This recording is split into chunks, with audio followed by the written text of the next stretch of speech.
došu vārdu savai kolēģei Montei Drebēniecei un lai vērtīga klausīšanās.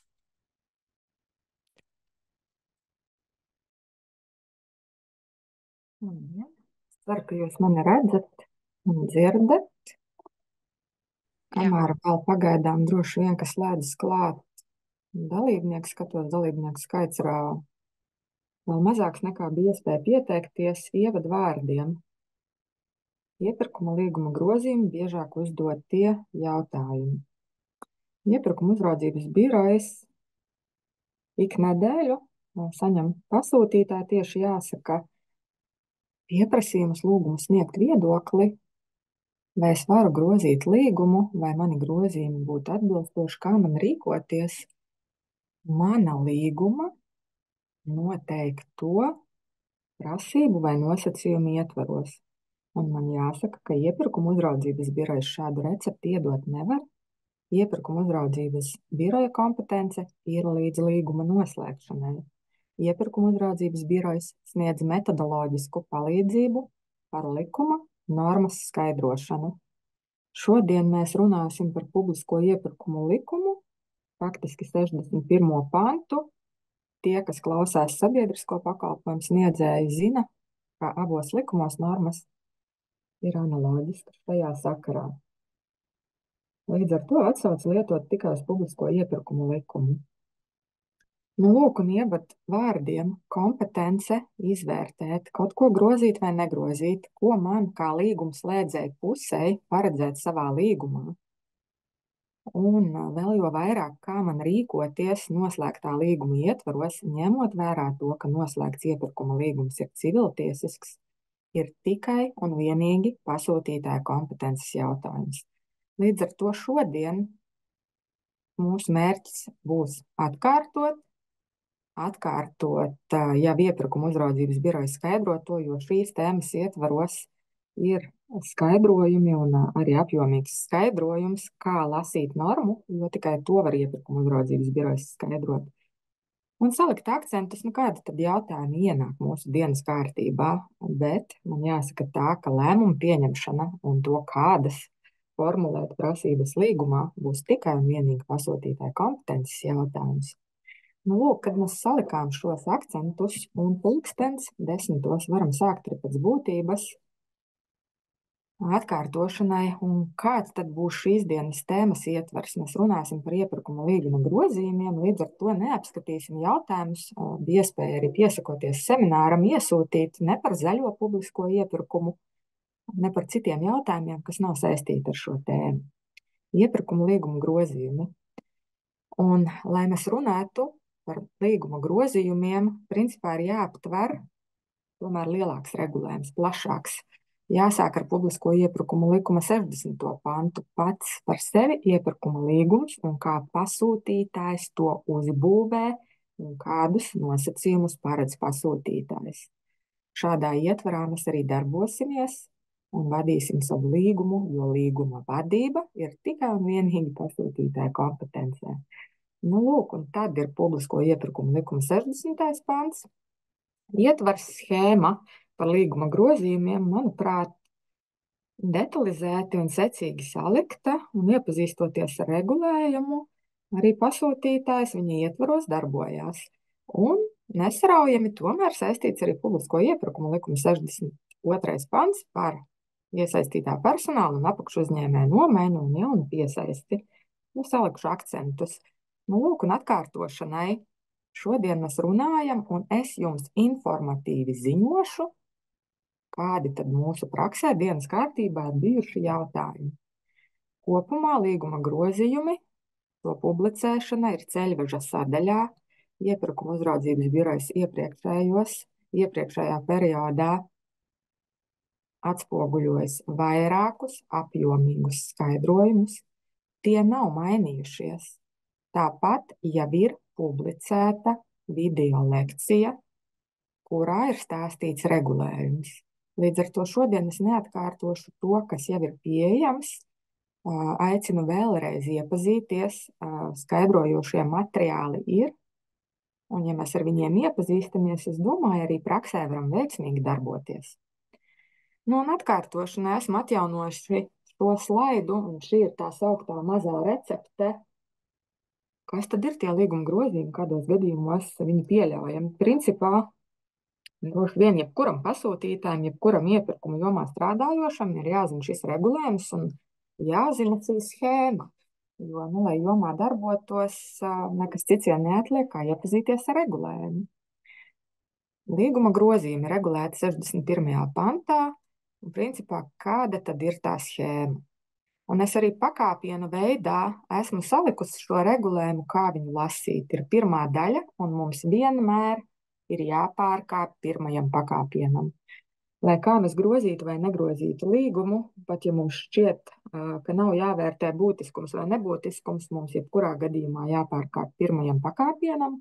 Mēs varam grozīt līgumu pirmkārt tikai tad, ja tas ir objektīvi nepieciešams, un ja pasūtītājs lemj grozīt līgumu, jo viņam tas tā objektīvi nepieciešams, un ja šie grozījumi nemaina līguma vispārējo raksturu, veidu un dokumentos noteikto mērķi.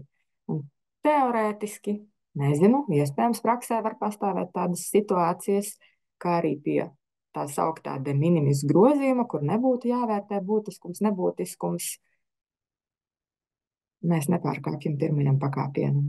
Praksē vēl tādu gadījumu nezinu, iespējams, droši vien varētu arī būt. Nu, lūk, un tad, kad esam tikuši pāri pirmajam pakāpienam, ir jāsaprot, kur ir tā pieļaujamā robeža grozīt iepirkuma līgumu.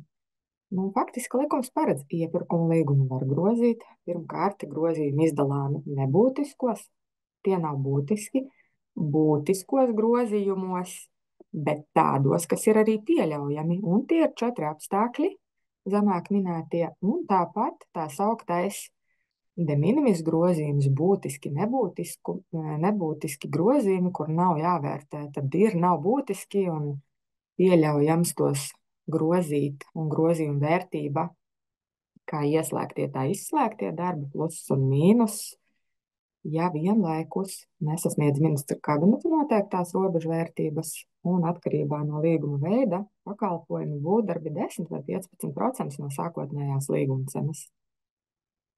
Šeit vēlos vērst arī uzmanību, ka ar 1. janvāri mainās līguma cenas sliekšņi. Lūdzu, pasakojiet līdzi piegādēm no 140 uz 143 tūkstošiem, būvdarbiem no 5 miljoni 382 uz 5 miljoni 538 tūkstoši. Ja? Tie pasūtītāji, kas tad izsludina iepirkumus, var pievērst uzmanību, paaugstināsies šis slieksnis tādai atkāpei. Nu, lūk, un tad, kad mēs saprotam, ka pēc būtības ir 3 tādi pamati, kas jāizvērtē, kad esam tikuši pāri pirmajam pakāpienam, kas tad ir tie nebūtiskie? Nu, arī bija iesūtīts jautājums, bet tos pašās beigās apskatīšu arī lekcijas gaitā, jo tā atbilde būs, un faktiski jau visos iepriekš publicētajos materiālos visas atbildes ir. Līdz ar to bija aicinājums tomēr vēlreiz iepazīties ar skaidrojošajiem materiāliem. Kas ir nebūtiski grozījumi? Faktiski mēs vērtējam caur 61. panta 2. daļu. Tie ir tādi, kas nemainītu piegādātāju loku, nemainītu ekonomisko līdzsvaru par labu piegādātājiem un neietver piegādes pakalpojumus būvdarbus, ko neparedz sākotnēji noslēgtais iepirkuma līgums. Var būt dažādas situācijas un dažādi apstākļi, kad sākotnēji mums šķista, ka grozījumi ir būtiski un jālūkojas palīgā pēc 3. daļas, tomēr secinām, ka tie nemaz nav būtiski, viņi pāri gan pirmajam pakāpienam, gan šam 2. pakāpienam, kas ir 2. daļa. Nu, lūk, iespējams tādi, bet par būtiskajiem grozījumiem runājot, pirmkārt jau pieļaujams vienmēr grozīt līgumu, ja tie ir atrunāti līgumā, un tad jau arī regulējums paredz konkrētu schēmu, skaidri, nepārprotami paredzēta grozījuma iespēja, nosacījumi, grozījuma apjoms, būtība. Tika uzdots arī jautājums, vai varu atrunāt procentuālu apjomu.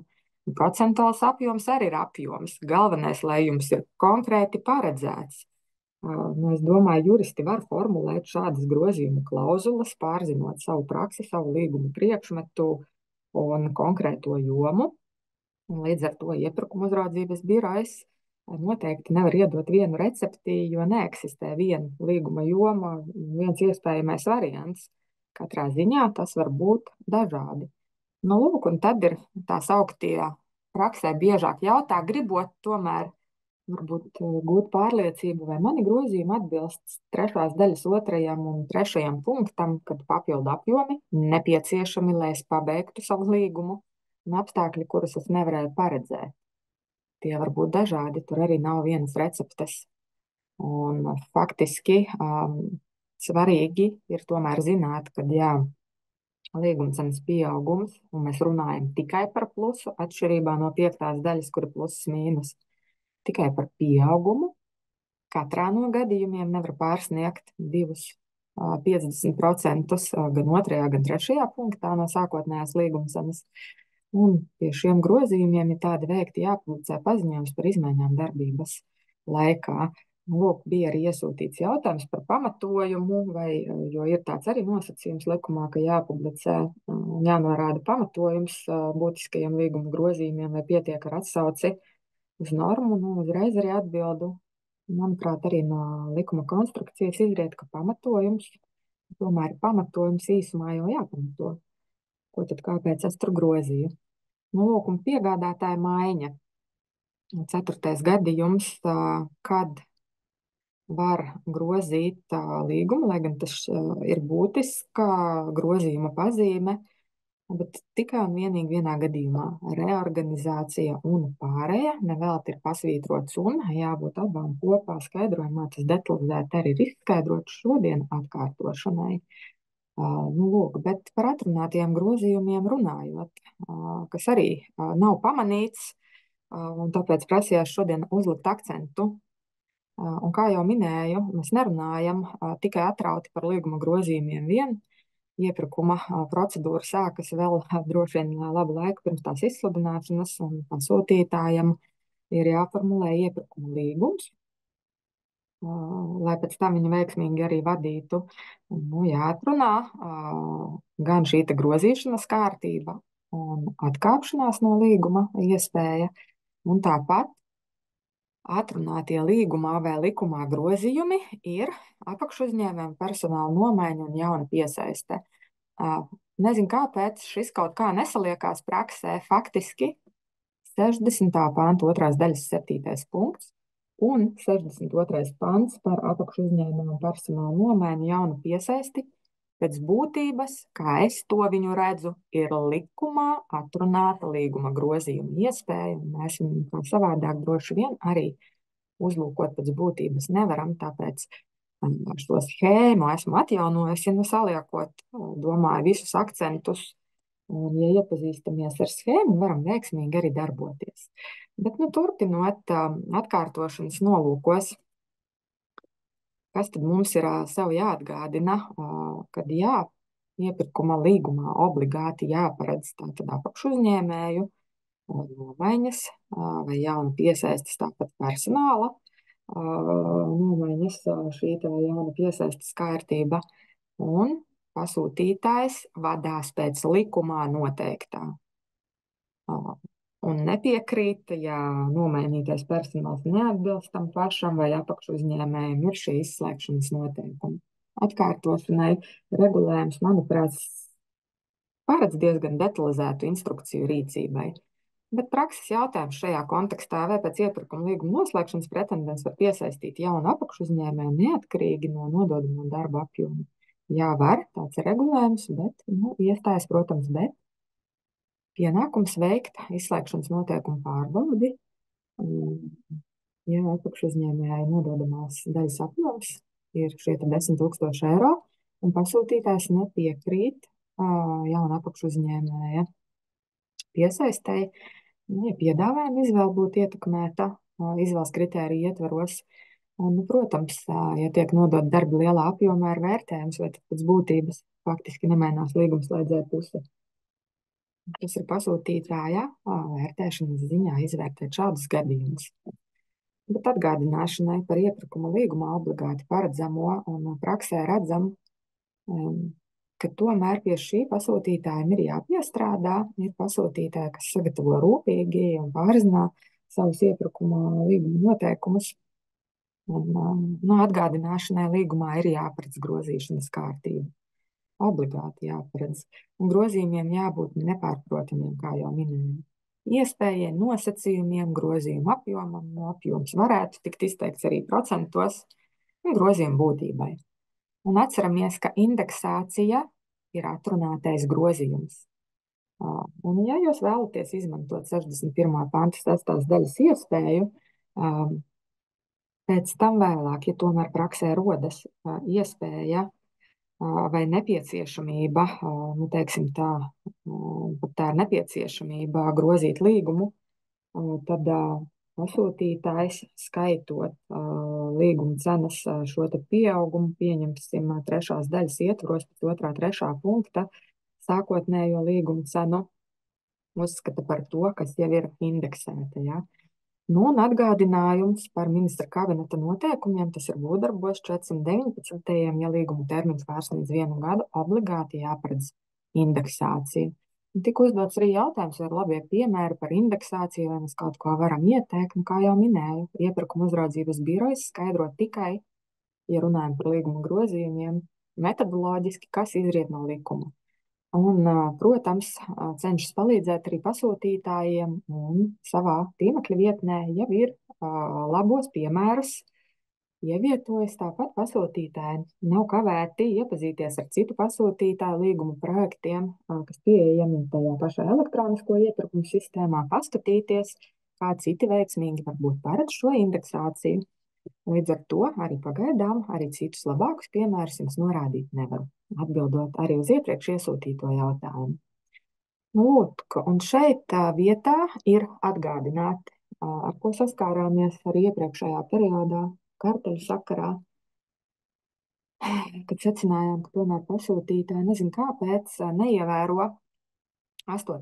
punktā, tā ir paša 60. panta 2. daļā paredzēto, jo likums saka, jāparedz grozīšanas kārtība. Mēs to izrunājām, un es akcentēju, un kārtība, kādā pieļaujama atkāpšanās no līguma.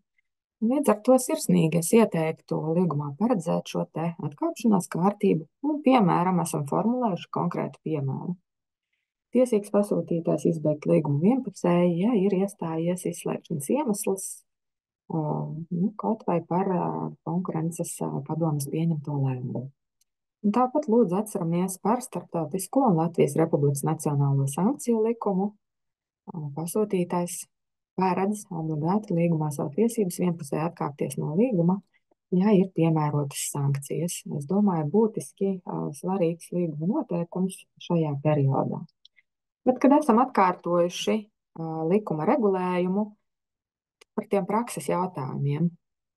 Un ko tad mēs te praksē esam saņēmuši? Esmu citējusi reālus jautājumus un reālas atbildes. Vai publisko iepirkumu likuma 61. pants attiecas arī uz vispārīgās vienošanās ietvaros slēgtiem līgumiem? Atbilde ir viennozīmīga jā. Vispārīgās vienošanās ietvaros noslēgts līgums arī ir iepirkuma līgums. Un grozījuma veikšanai piemēro tos pašus 61. panta nosacījumus. Un atceramies par 56. panta 3. daļu, slēdzot iepirkuma līgumus vispārīgās vienošanās ietvaros, puses neizdara būtiskus vispārīgās vienošanās grozījumus vispārīgās vienošanās noteikumos. Nākamais jautājums arī, man jāsaka, diezgan bieži saņemts praksē un varētu rasties mulsums. Vai līgumā var tikt mainīts pasūtītājs? Un mūsu atbilde vairāk kārt ir bijusi, tāpēc vēlējos arī piefiksēt šajā seminārā līguma grozījumi, kas paredz nomainīt līgumslēdzēju pusi pasūtītāju, ja tiek saglabāti nemainīgi visi citi līguma nosacījumi, nebūtu uzskatām par būtiskiem līguma grozījumiem. Manuprāt, šis grozījums, kā es to saku, vieglāk uztvert pārkāpju pāri 2. daļas visiem šiem nosacījumiem, ja? Līguma noteikumi diez vai šajā sakarā paredzētu citu pretendentu dalību ekonomiskais līdzsvars nemainās, piegādātāja interesēs, nav paredzētas piegādes, kas nebija paredzētas līgumā vai būvdarbi, un netiek aizstāts piegādātājs, bet tiek mainīts pasūtītājs, un tādas praksē situācijas ir neretas. Bet nākamais arī jautājums secīgi, vai vispārīgajai vienošanai var pievienoties jauns pasūtītājs, ja mēs varam mainīt pasūtītāju, kā minēja, bet vai varētu vispārīgajai vienošanai pievienoties jauns pasūtītājs? Un atbilde ir nē, nevar, un tas tiešā veidā izriet no 56. panta 2. daļas, attiecas vienīgi uz tiem pasūtītājiem, kuri kā dalībnieki noteikti vispārīgās vienošanās noteikumos tās slēgšanas dienā. Līdz ar to šo jautājumu arī diezgan bieži uzdod, un mūsu atbilde ir saskaņā ar šo regulējumu. Nākamais arī praksē saņemtais jautājums, ja mēs arī pārējām pie šo te būtisku, nebūtisku grozījumu vērtēšanas. Vai piegādātājs pēc paša iniciatīvas var samazināt līguma cenu? Kā, nezinu, ziedot pasūtītājiem, dot pēkšņi atlaidi, ir noslēgts līgums, kā tad varētu būt? Vērtējot šo jautājumu, mēs sniedzām atbildi, ka līguma cenas samazināšana, nemainot citus nosacījumus, nemainās pilnīgi nekas. Mēs pārkāpjam pāri šai 2. daļai, 61. pantam. Tad viņi būtu pieļaujami, neatbilst būtisku līguma grozījumu pazīmē. Faktiski mēs varētu grozīt kā nebūtisku. Un tiesības veikt kā nebūtiskus grozījumus. Bet vienlaikus, protams, jāievēro, ka būtu jāpārliecinās, jāsaprot, kāpēc tad šāda labvēlība. Jāpārliecinās tāpat, ka cena nav tāda, kas radītu šaubas par nepamatot lētu piedāvājumu. Un apsverama, tik tiešām piegādātāja motivācija mainīt cenu.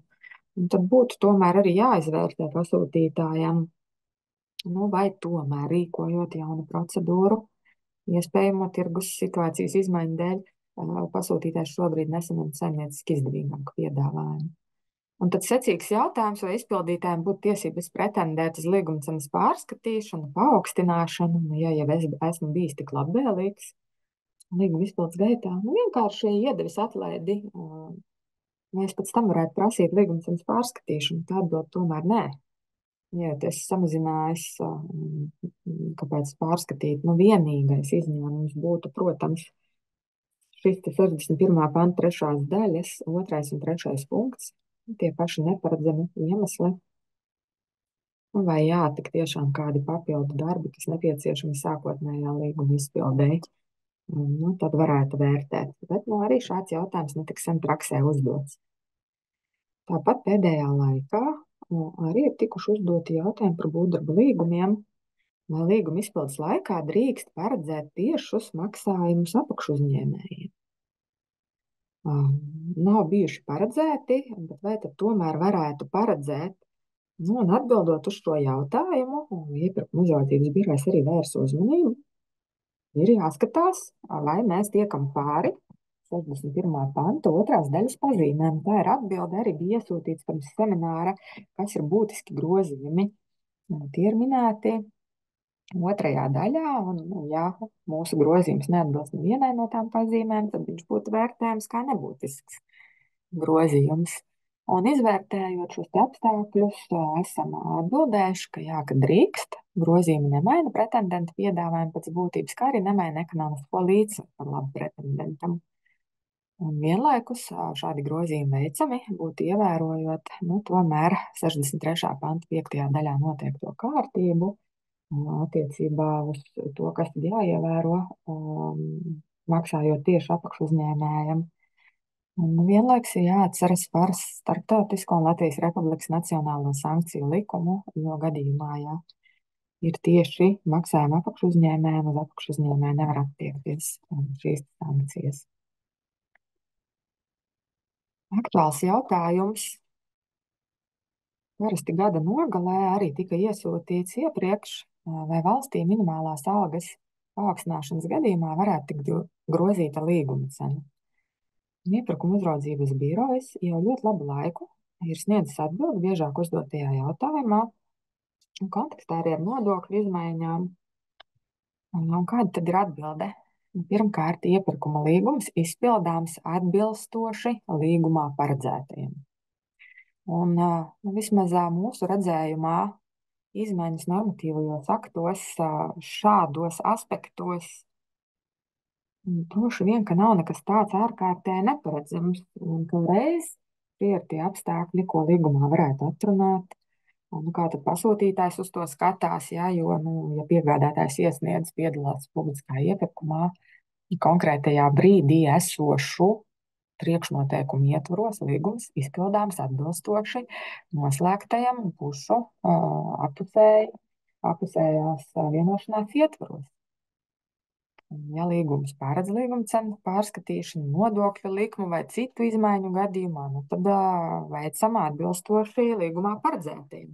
Ko tad darīt, ja šāda kārtība nav paredzēta? Un šeit atbilde ir tā, ka tā ir tikai vienīgi pasūtītāja izšķiršanās, cik pasūtītājs būs labvēlīgs nākot pretī izpildītājiem. Ja šāda kārtība nav paredzēta, tad skaidrs, ka šis te grozījums paredz ekonomiski izdevīgāku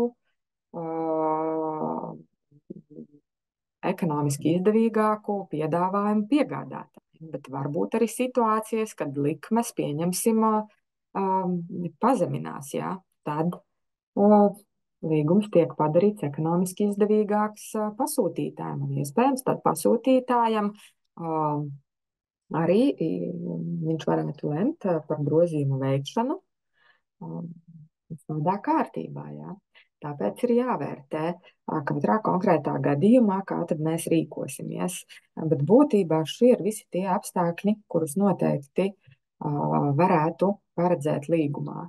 Un tās izmaiņas var būt dažādas, jo publicētais biežākais jautājums, kur labu laiku jau ir publicēts, ir bijis situācijās, kad likmes pazeminās, paaugstinās. Tad mēs skatāmies, kādā brīdī tas varētu būt arī ekonomiski izdevīgāks pasūtītājiem, kādā brīdī piegādātājiem, tad skatāmies, kā mēs puses savā starpā vienojamies, un kuru pamatojumu mēs izmantojam līguma cenas apjoma palielināšanai, vai tā būtu šī pati 5. daļa.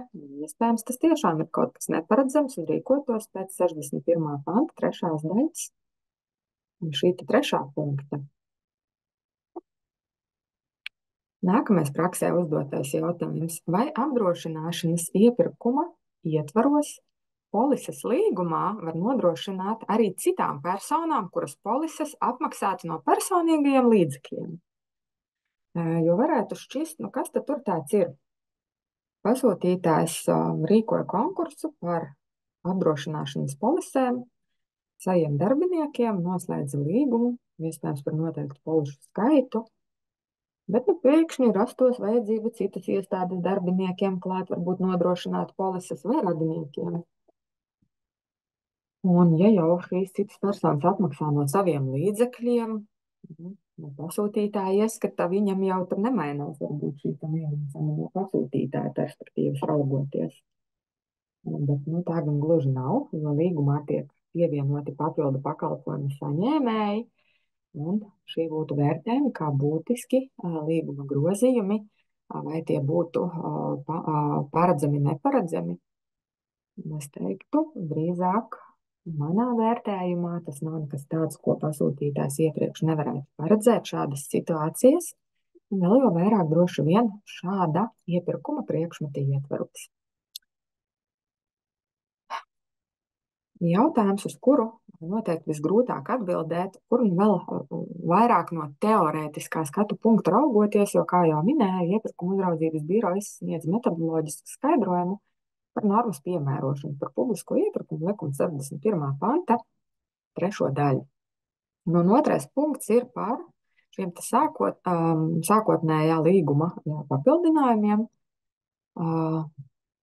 papildu darbiem, papildu darbiem, pakalpojumiem vai piegādēm. Un tad arī tika uzdots jautājums, vai tad ir kāds prakses piemērs, kas tie varētu būt, jo pasūtītāji praksē nereti, netik bieži izmanto šo iespēju par papildu darbiem, vairāk mēs runājam par 3. punktu neparedzamību, un man jāsaka tā, situācijas var būt dažādas. Mēs varam gan kādā būvdarbu līgumā nepieciešamību tomēr izbūvēt vēl kādu sienu, pamatot caur šo te otro punktu un tikpat labi caur trešo punktu. Bet pats svarīgākā schēma, kas ir jāatcerās, runājot vai vērtējot, vai manu līguma grozījumi varētu atbilst šim te trešās daļas otrajam punktam, ir jāatcerās nosacījums, kas tika iegrozīts arī netik senajos grozījumos šajā normā. Šie grozījumi ir pieļaujami un tie ir nepieciešami pasūtītājam. Tie pirmkārt ir nepieciešami pasūtītājam sākotnējā iepirkuma līguma izpildēji, lai es varētu pabeigt šo līgumu. Un tie nebija iekļauti sākotnējā līgumā, un piegādātāja maiņa radītu būtisku izmaksu pieaugumu, un to nevar veikt tādu ekonomisku vai tehnisku iemeslu dēļ, kā aizvietojamība vai savietojamība. Vai piegādātāja maiņa radītu ievērojamas grūtības. Caur šādu aspektu arī ir jāraugās. Līdz ar to, atbildot uz jautājumu, vai ir konkrēti prakses gadījumi, par kuriem jautāts iepirkuma uzraudzības birojam, es jums nevaru atbildēt par šādiem gadījumiem. Konkrēti gadījumi nav norādīti. Jautājumi ir bijuši vairāk tik tiešām par to, vai šie būtu paredzami, neparedzami, nervi vai neparedzami apstākļi. Bet, kā jau minēju, tikpat labi šis grozījums var atbilst arī trešajam punktam. Bet situācijas tiešām var būt ļoti dažādas, un gan jau katrs pats pasūtītājs no prakses pat drīzāk jūs varētu padalīties, kādi tad ir bijuši gadījumi, kur jūs grozat līgumu saskaņā ar šo otro punktu. Bet par trešo punktu runājot, par neparedzamību. Ļoti nesen arī uzdots jautājums. Tehniskajā specifikācijā neminētu riepu iegāde kļuvusi aktuāla tādēļ, ka pasūtītājs iegādājas papildu transporta līdzekļus, kuriem atbilstošu riepu piegāde sākotnējā iepirkuma līgumā nebija paredzēta. Transporta līdzekļi iegādāti salīdzinoši neilgā laikā pēc riepu iegādes iepirkuma. Un tad jāatbild droši vien katram pašam un šim konkrētajam pasūtītājam, vai šo tad nevarēja paredzēt. Varētu būt dažādas situācijas, gan ka nevarēja, gan ka varēja. Konkrētajā atbildē mēs sniedzām pirmšķietamo vērtējumu, jo tas jau ir tikai mūsu viedoklis, kad izskatās jau, ka tomēr varēja paredzēt, bet es nesaku, varbūt pastāvēt arī apstākļi, ka tik tiešām pēkšņi mainās situācija, strauji nepieciešams kāda jauna funkcija, iegādājas jauns autotransports, ko nekādā veidā nevarēja paredzēt. Mums ir šis riepu iegādes iepirkums, paredzēta kāda piegāde, un tie varētu būt šie te neparedzēti apstākļi, ja? Vai tā pati 5. daļa, pēc kuras mēs tur varētu vadīties. Lūk, un tad virzoties arī uz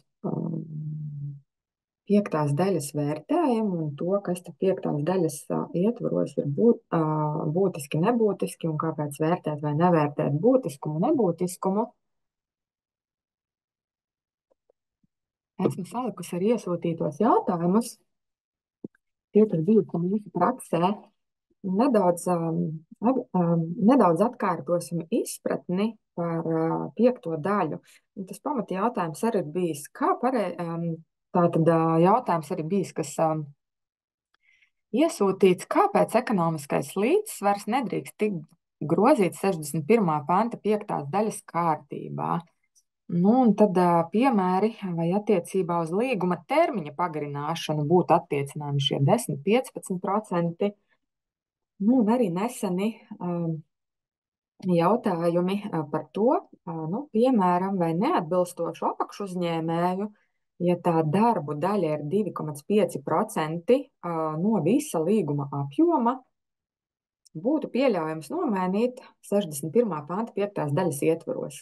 Prakses gadījums mēs, piemēram, redzam, nepieciešams mainīt apakšuzņēmēja līgumā. Tas ir likumā atrunātā grozīšanas iespēja, faktiski, kura arī ir jāatrunā līgumā, bet iepirkuma uzraudzības birojas arī skaidros biežākajās kļūdās, ka tikpat labi pasūtītājs var veidot arī atsauci uz šo te 62. pantu. Nu, situācija rit līgums nepieciešams mainīt apakšu uzņēmumu. Pasūtītājs viņu nomainīs, bet, piemēram, secina, ka apakšu uzņēmējs tomēr vai nu bija neatbilstoši, kā mēs būtu bijuši prasījuši. Nu, dažādas situācijas var būt, vai tiešām pat neatbild izslēgšanas iemesliem. Un tad likums saka, ka šādu apakšu uzņēmēju mainīt nevarētu, jo, lai mainītu apakšu uzņēmēju, nu, tomēr apakšu uzņēmējs, uz apakšu uzņēmēju ir jāpārbauda izslēgšanas iemesli, ja apakšu uzņēmēja darba vērtība sasniedz 10,000 eiro. Nu, lūk, un tad tiešām praksē arī bijis gadījums, nu, nav pamanīts vai kā, ka tomēr tur ir bijuši izslēgšanas iemesli darbi pildīti. Jautājums uzdots filozofisks caur to, ka apakšu uzņēmējs darba vērtība bija 2,5% vispār. Ja? Nu, 2,5% viņš tikai iesaistīts, bet pārsniedz šos 10,000 eiro. Un, nu, kāpēc tad nevarētu paskatīties uz šo grozījumu caur šo 5. daļu, jo 5. daļa jau sākotnēji atkārtojot un atgādinot sev, kāds ir tas regulējums, runā par to, ka nav jāvērtē būtiski vai nebūtiski grozījumi, jo tā grozījumu vērtība tomēr nesasniedz šos ministra kabineta noteiktos līgumus, viņas sliekšņus, un būvdarbu līguma gadījumā nesasniedz šos 15%. Nu, lūk.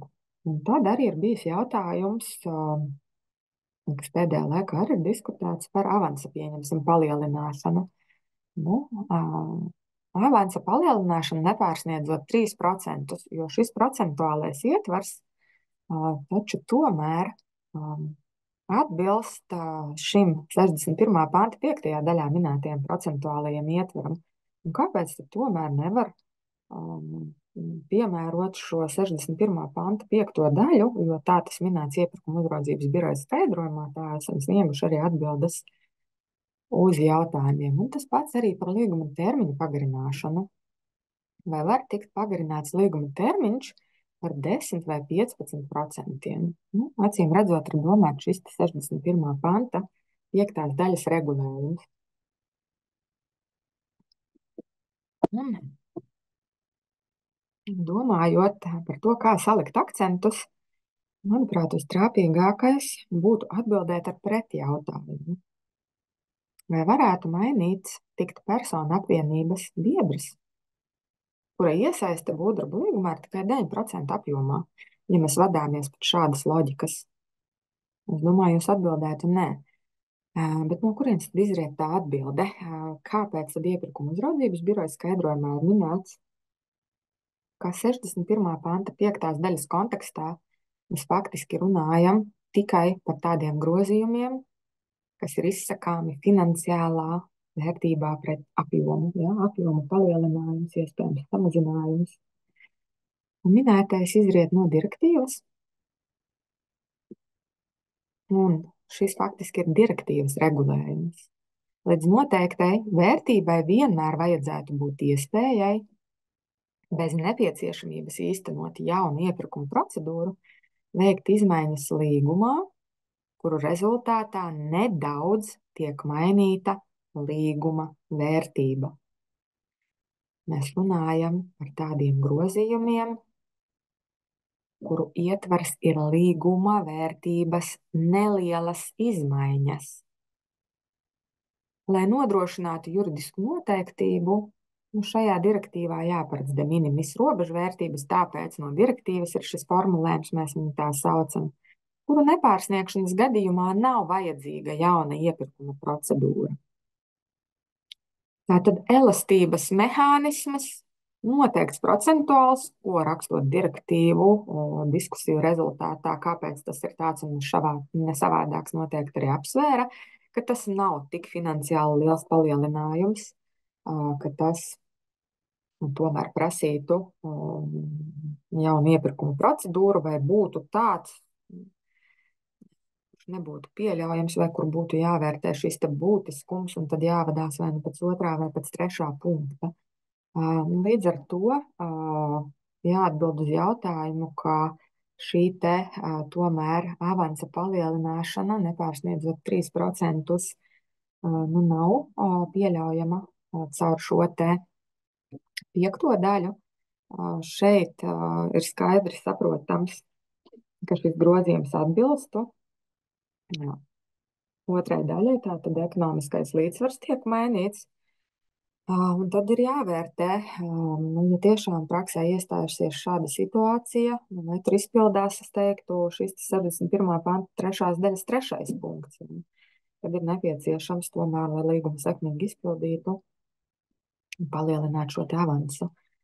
Un domāju, ka tas sniedz arī atbildes, kāpēc. Ja? Pirmkārt, manuprāt, skaidri tas norādīts direktīvas šajā apsvērumā, un no tā izriet arī iepirkuma uzraudzības biroja skaidrojums no pašas arī normas būtības un loģikas. Un es ceru, ka salikušos akcentus arī tādai atgādināšanai izskaidroju arī, kāpēc iepirkuma uzraudzības biroja publicētajā skaidrojumā ir vērsta uzmanība, ka šie te 5. daļas grozījumi ir grozījumi, kur runā par faktiski līguma vērtības finansiālu palielinājumu vai samazināšanu. Nu, lūk, un par arī uzdotiem jautājumiem praksē, es ticu, varētu rasties mulsums, ko darīt gadījumos, ja grozījumi, un kā redzējāt, arī ņemot vērā šo te grozījumu schēmu, viņi var būt dažādi pamatoti, tomēr pārsniedz šo te robežvērtību, kura piemērota procedūra. Nu, piemēram, rīkots publisko iepirkumu likuma 9. panta kārtībā iepirkums, preces piegādes, līguma robežvērtība nepārsniedz 42 000 eiro, bet rodas tur pēkšņa vajadzība viņu grozīt kaut vai pēc šīs te 5. daļas. Un tad mēs secinām, ka izgrozot līgumu, tiktu pārsniegta tā robežvērtība, no kuras bija jārīko iepirkuma procedūra. Un vai tas pieļaujams vai nepieļaujams, vai lielajos jau iepirkuma procedūrās atklātā konkursā rīkots nacionālā līmeņa konkurss. Nu, šogad nesasniedz līguma cenu 143 000 eiro. Un tomēr pēc grozījumiem viņa tiešām pārsniegtu robežvērtību, un tad būtu jārīko procedūra jau ar publikāciju Eiropas Savienības oficiālajā vēstnesī. Lūk, un kā tad rīkoties šajos gadījumos? Vai tad grozījumi būtu pieļaujami? Lūk, jo ja mēs runājam par 5. daļu, un te arī droši vien jānošķir būtu pamatojums, jo 5. daļas ietvaros nav jāvērtē ne būtiskums, ne nebūtiskums. Un šeit ir jāskatās pirmkārt situācija, vai pasūtītājs sākotnēji noteicis atbilstošu līguma cenu. Mums ļoti labs piemērs, trāpīgāk jau nevarēja atrast, ko arī pamata video lekcijā par to grozījumu, kas vēl joprojām ir aktuāla un vēl joprojām ir publicēta e-mācības sadaļā. Arī esam snieguši atbildi. Ja līgums noslēgts nereti 9. pantā, tā slēdzam piegādes līgums, līguma cena 41 999 centi. Nu, skaidrs, ka pasūtītājs ir noteicis līgumu matā, lai nepārsniegtu robežvērtību. Un es teiktu, ka grozījums 5. daļas ietvaros tomēr nebūtu objektīvs. Jo neskatoties uz to, ka nav jāvērtē būtiskums vai nebūtiskums, šeit būtu pamats vērtēt, vai pasūtītājs tādā veidā nav plānojis apiet iepirkuma procedūras izsludināšanu atbilstoši objektīvi noteiktajai paredzamajai līguma cenai. Bet gadījumos varbūt tiešām gadījumi būvdarbu līgums, lielais atklāts konkurss un piedāvāta cena tur nav, teiksim, tā noteikts matā, kā es teicu, ja tā var izteikties. Un tad tajā gadījumā varbūt pasūtītājs arī varētu pamatot. Tas objektīvi noteicis līguma cenu, viss ir objektīvi pamatots. Līdz ar to varētu piemērot šo te procedūru. Ja? Katrā konkrētā gadījumā jāskatās loģika un būtība, jo ja mēs, piemēram, runātu par to pašu 2. daļas, 3. daļas 2. un 3. punktu, neparedzamību. Nu, arī 9. panta gadījumā var rasties šāda situācija, kad ir nepieciešams līguma grozījums, jo neparedzēti šie te apstākļi. Jā, nu tad nu, loģiski, ka kāptu pāri, kā es saku, un vieglāk nevar izskaidrot šeit līguma cenu robežvērtība. Un tas pats par termiņa pagarinājumiem. Un 5. daļas ietvaros, ja mēs tomēr palielinām šo apjomu, ir nepieciešams līguma cenas palielinājums, papildu piegādes, vai kādi darbi 10% apjomā. Vai var tikt pagarināts līguma termiņš? Un tā atbilde ir tāda, ka, ja jau nāk klāt papildu darbi, un ja mēs vēl vairāk runājam, pat arī 5. daļas ietvaros, par neparedzamību, piemēram, līguma termiņa pagarinājums, faktiski pēc būtības, ja tas ir nepieciešams, un ja tur vēl jau vairāk ir papildu darbi klāt, ir loģisks, ja? Viņš sinhroni izpildās, un loģiski, kad līgums arī pagarinās termiņā šajā sakarā. Bet, lai mēs veiktu vienkāršu termiņa pagarinājumu, 5. daļas ietvaros, nemainot citus aspektus, viņš nebūs pieļaujams par 10 vai par šiem 15%, ja, jo mēs runājam šeit tikai par finansiālās izteiksmes līguma vērtības palielinājumu. Bet es nerunāju par tiem gadījumiem, kas būtu pie neparedzamības, jo pie neparedzamības tur gan ir noteikts procentuālais ierobežojums līgumcenas pieaugumam, bet grozījumi jau var būt dažādi. Gan šādas avansa izmaiņas, gan termiņa pagarinājumi, ko jūs nevarējāt paredzēt, ir tādi apstākļi, viņi jāpagarina. Ja? Un tad tas ir 3. punkts, pēc kura varētu vadīties. Lūk, tāds nelielais atkārtojums